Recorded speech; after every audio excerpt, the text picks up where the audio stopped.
Hello, race fans. This is Jeff here on Racers Reunion TV on racersreunion.com here at JB Day's Riverbend Stock Car Museum, and got Hubert Platt with me. Hubert, how you doing, man? Real good. Thank you. Hubert, I got to get you to give us your background in racing, and the cool thing about you is you hang out with these stock car guys, but you got a fantastic drag racing background, and let's hear some stories. Well, you know, I started drag racing back in 57. I had a 57 Chevrolet when I was in the service, and I raced it up Manassas, Virginia. And then when I got out in 58, I went back to Andrews, South Carolina, where my wife was from. I married the preacher's daughter. I'm straight Arab. And me and another guy bought a 37 Chevrolet for Banjo Matthews, and we decided we'd go round and round racing for a while. We tried that and it didn't work out, man. You work all week and get to run one round and somebody run into you and it was over. But to make a long story short, I decided that I had 9 years, 11 months and 29 days in the service that I was going to re-enlist. So I waited around there a while, and then I used to haul liquor a little bit, not much, just a little bit. Well, when I went into service, that's the reason I went. The judge said, "You need to go somewhere. We don't want to put you in jail." I said, "Yes, sir, I understand." So I joined the service, and I got out and said, we bought that car. We run a little bit, and then my buddy that had the route I used to run, he come over and asked me, he said, "Hubert, can you get in the liquor?" He says, "I can't get in." I said, "Well, certainly." He says, "Where?" I said, "I can get some over here over the swamp." "No problem." He said, "Can you get me 10 cases?" I said, "Yeah." I said, "When you want it?" He says, "Tomorrow night." I said, "Okay." So I got over the hill over the swamp, so instead of getting 10 cases, I got 11. I decided I'd get me a case and take it over to a fellow in Paulus Island, South Carolina, and get him to chart it for Christmas, because it was September then, see, right around the corner, and charted corn was a lot better than regular corn. Right. So I went over and we unloaded the liquor at his house, and the guy who was helping him was married to my mother's sister, and he didn't like me. So we got all the liquor unloaded, and there's one case left. He said, "Hey, you still got a case in there? That belongs to you." I said, "No, go count them." I had 11 cases. He said, "Okay." So we went back and counted the ones he put in the woods, and mine, I had 11. So like I said, he didn't really have a lot of liking for me. So I stopped by at a cafe up there where we all hung around. And a few minutes, here comes Woodrow Carter. That's the sheriff. Oh, yeah. He says, "Hubert, a man called me a while ago and said you had a case of liquor in your car." I says, "Woodrow, you know I ain't got no liquor in the car." I said, "Hell, I wouldn't lie to you. I used to pay them off, see, before I went to service." And he had a young deputy with him, and he says, the deputy he wanted a key to the trunk. 57 Chevrolet, you have to have a key.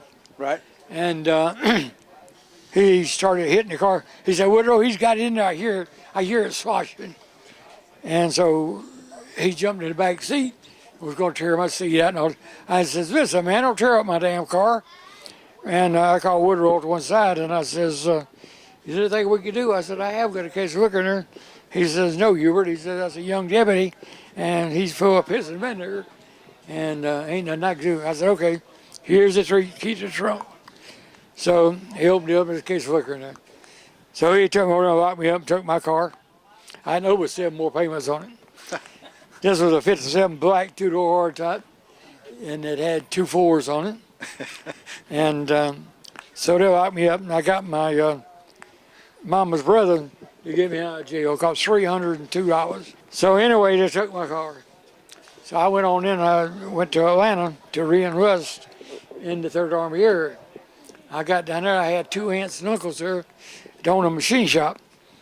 And my aunt said, "Hubert, you got a kid, 2 kids, you don't want to go back to service?" I said, "Look, 10 more years I can retire. You don't want to go." And I was a welder by trade. I could weld anything with a crack a day to a broken heart. I said, I'm into a lot of them.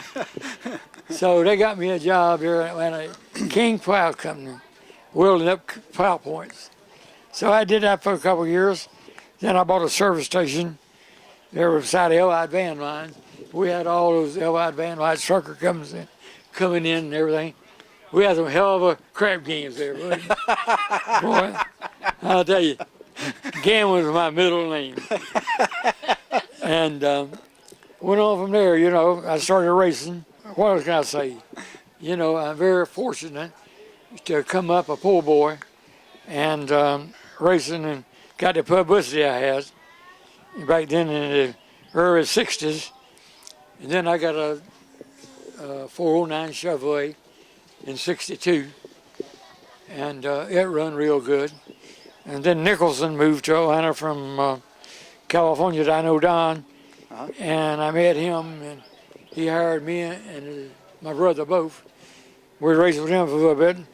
Chevrolet gave me a little help, and then all of a sudden they quit racing, and so we on our own. So, and I got a 63 and a half fastback Chevrolet.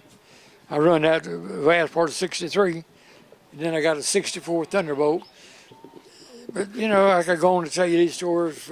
Hey, I love them. Just keep talking, Hubert. That's then fine. I sold the Thunderbolt to a boy from Wilkesboro, Pennsylvania. Well, he run it right there about 2 weeks, and he was on his way home, and he stopped in Greensboro, North Carolina, had a match race with Sox, and he rolled on the big end, like he killed him, broke his neck, and all that. 34 years after that, he rebuilt the car and brought it back to Atlanta and run it at Atlanta Dragway. Cool. So I was up there, and everybody wanted, Hubert, go on drive this car. I said, man, I ain't driving that son of a bitch. Them goddamn Thunderbolts was, boy, they was squirrely. You got in them things like putting your hands in the old man's hands, you liable to go anytime. So anytime I got in, I run 2/10 quicker and 40 miles an hour faster than he did. Now, what was the car that that was with you down in Dawsonville last year when I was down there? That was the original 65 Falcon. So I had 3 of those cars. Right. I had that come after the Thunderbolt. Okay. Okay, Ford built some Thunderbolt, some Falcons and put over Cam motors in them. Well, I didn't get one. Kind of pissed me off. So I built a Falcon and put a high riser in it with Hilbert injectors on it and alcohol. Should have outrun them. So I had 3 of those cars. And can I interrupt you for a minute? Look who's walking by.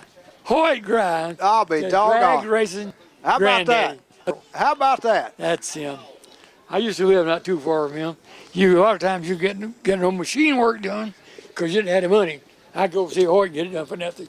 I promised you. Because he had the money. Hoyt had the money.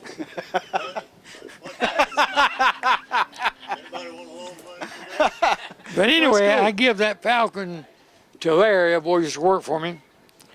And I went on to better things with Ford Motor Company. You know, a lot of them guys this day and time, they're making a lot of money. Yeah.